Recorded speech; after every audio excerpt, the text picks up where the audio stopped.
How do I take a quiz in Blackboard and use ReadSpeaker? Begin by navigating to your course, and then your quiz.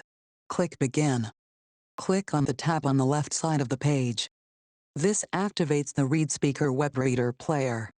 Position the player where you want it on the page. Highlight your question and answer choices. Click Listen from either the pop-up menu or the player. Sometimes you may encounter an image while reading documents. Snapshot is the tool used to read the words on the image. True. False. Select your answer.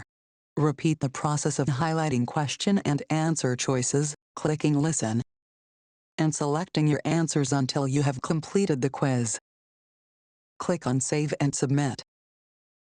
Click OK. Scroll to the bottom of the page, and click OK.